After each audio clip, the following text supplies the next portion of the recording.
ಅಲ್ರಿ ಪಾಪ ಪರಿಶಿಷ್ಟ ಪಂಗಡದ ಬಡವರಿಗೆ ಕಲ್ಯಾಣಕ್ಕೋಸ್ಕರ ಇಟ್ಟಂಥ ಹಣ 187 ಕೋಟಿ ನೀವು ತರಾವರಿಯಲ್ಲಿ ಅದನ್ನು ಮನಿ ಟ್ರಾನ್ಸ್ಫರ್ ಮಾಡಿ, ಹಣ ಟ್ರಾನ್ಸ್ಫರ್ ಮಾಡಿ, ಈ ಕಡೆ ಕೆಲವು ಬಾರ್ ಆ್ಯಂಡ್ ರೆಸ್ಟೋರೆಂಟ್ಗೆ ಹೋಗಿದೆ, ಕೆಲವು ಚಿಟ್ ಫಂಡ್ಸ್ಗೆ ಹೋಗಿದೆ, ಕೆಲವು ಪೆಟ್ರೋಲ್ ಬಂಕ್ಗಳಿಗೆ ಹೋಗಿದೆ.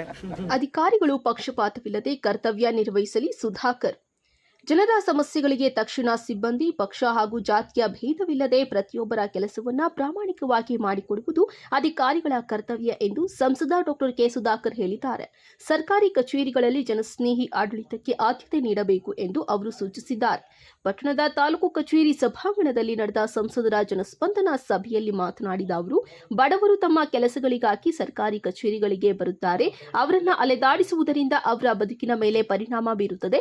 ಅಧಿಕಾರಿಗಳು ಪ್ರಾಮಾಣಿಕವಾಗಿ ಸ್ಪಂದಿಸಿದರೆ ಗುಡಿಬಂಡೆಯ ಅಭಿವೃದ್ಧಿ ಸಾಧ್ಯವಾಗುತ್ತದೆ ಎಂದರು. ಕೇಂದ್ರ ಸರ್ಕಾರದ ಯೋಜನೆಗಳನ್ನು ಉಲ್ಲೇಖಿಸಿದ ಅವರು, ಸ್ವಚ್ಛ ಭಾರತ ಅಭಿಯಾನದ ಅಡಿ ಕೋಟ್ಯಾಂತರ ಶೌಚಾಲಯಗಳ ನಿರ್ಮಾಣ, ಜಲಜೀವನ್ ಮಿಷನ್ ಮೂಲಕ ಮನೆ ಮನೆಗೆ ಕುಡಿಯುವ ನೀರು ಹಾಗೂ ರೈತರಿಗಾಗಿ ಪಿಎಂ ಕಿಸಾನ್ ಪ್ರಧಾನಮಂತ್ರಿ ಫಸಲ್ ಬಿಮಾ ಯೋಜನೆಗಳ ಪ್ರಯೋಜನಗಳನ್ನು ವಿವರಿಸಿದ್ದಾರೆ.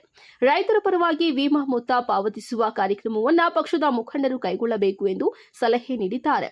ಇನ್ನು ಸಭೆಯಲ್ಲಿ ಹಾಜರಿದ್ದ ಮುಖಂಡ ಸಿ ಮುನಿರಾಜು ಮಾತನಾಡಿ, ತಾಲೂಕು ಕಚೇರಿಯಲ್ಲಿ ಬಡವರ ಕೆಲಸಗಳು ನಡೆಯುತ್ತಿಲ್ಲ. ಆಡಳಿತ ವರ್ಗ ಹಾಗೂ ಬಲಾಢ್ಯರ ಕೆಲಸಗಳು ಮಾತ್ರ ನಡೆಯುತ್ತವೆ. ಬೇರೆಯವರು 1 ಗುಂಟೆ ಜಮೀನು ಒತ್ತುವರಿ ಮಾಡಿಕೊಂಡ್ರೆ ಕ್ಷಣದಲ್ಲೇ ತೆರವು ಮಾಡುತ್ತೀರಾ. ಅದೇ ಆಡಳಿತ ಪಕ್ಷದವರು ಒತ್ತುವರಿ ಮಾಡಿಕೊಂಡ್ರೆ ಈ ಕುರಿತು ಏನೂ ಮಾತನಾಡುವುದಿಲ್ಲ ಎಂದು ಆರೋಪಿಸಿದ್ದಾರೆ.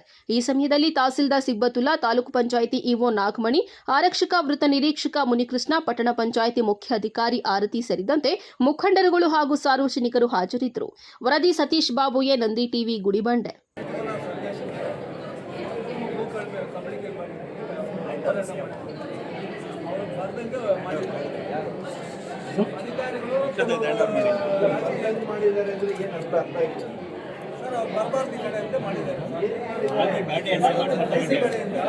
ಹೋರಾಟಗಾರರು ಈ ಕಡೆ ಬರಬಾರ್ದು ಅಂತ ಮಾಡಿದ್ದಾರೆ.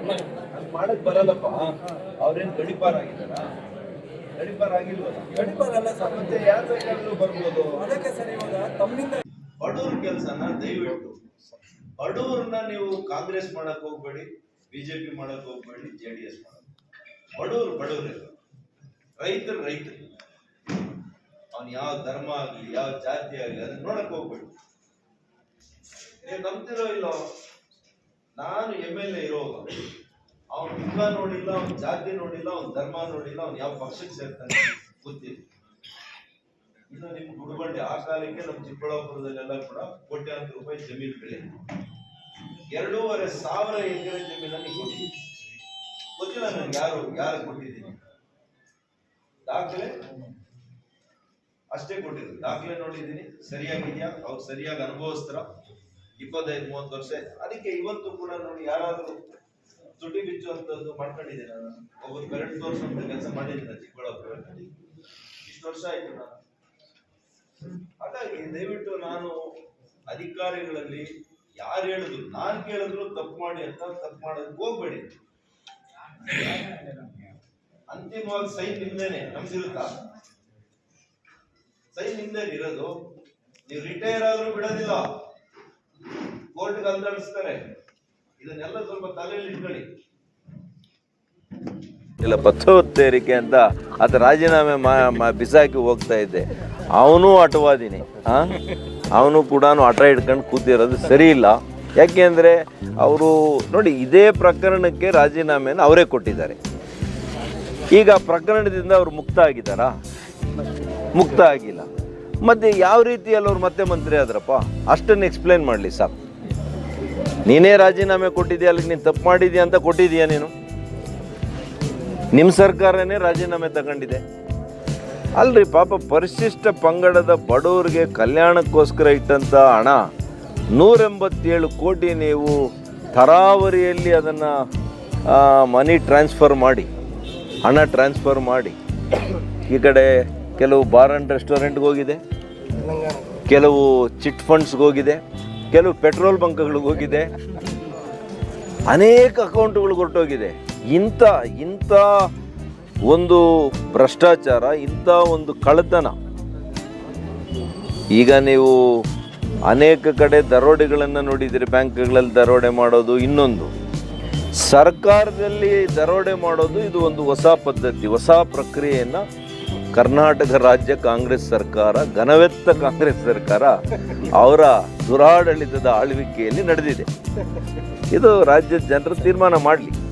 ಇದು ವಿಶೇಷವಾಗಿ ಆಹಾರ ಮತ್ತು ನಾಗರಿಕ ಪೂರೈಕೆಯ ಇಲಾಖೆ ಇದರ ಬಗ್ಗೆ ಹೆಚ್ಚಿನ ಒಂದು ಅರ್ಜಿಗಳನ್ನು ಕೊಟ್ಟಿದ್ದಾರೆ.